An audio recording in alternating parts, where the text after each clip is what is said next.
When you made the investment to hire that first person, how did you go, like, talk a little bit about that mindset shift on how you saw that as a investment versus an expense?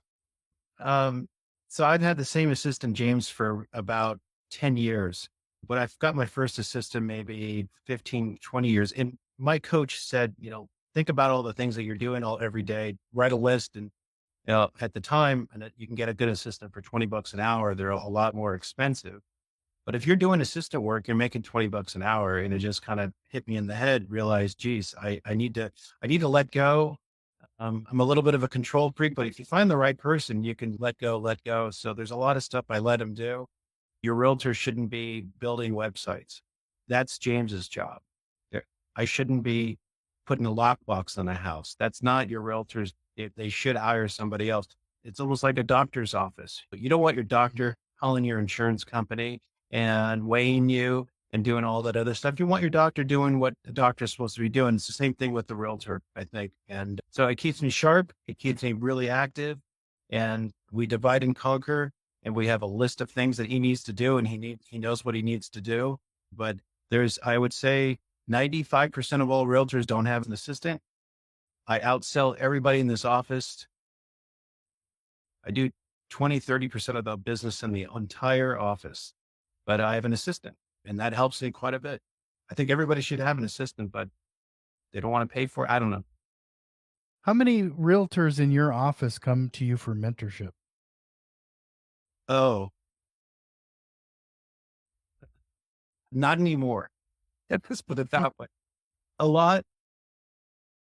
I like helping, but I can only do so much.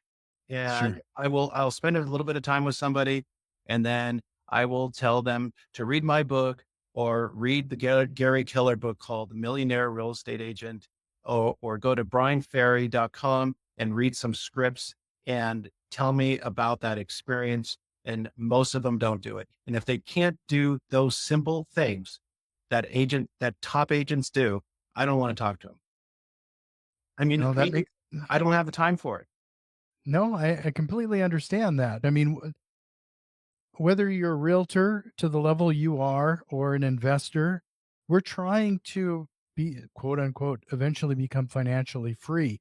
Well, that's really means we're trying to get some of our time back. Our every minute is precious. So you need to see some buy-in, I would imagine. I tell you, I will always spend some time with a newer agent, but if they don't take those few steps, I basically say I don't have time for it. I mean, if you don't have time to go out and spend an hour on this other stuff and tell me how it went, Well, again, it is michaelbbell.com. That's going to be a clickable link in the show notes. cool. Mike, this was a fantastic conversation. I really enjoyed it and I appreciate the value you brought to the show. michaelbbell.com. I hope we'll talk again sometime soon. Thank you, Jack. I appreciate it. Call me anytime. Email me. I'd be happy to help.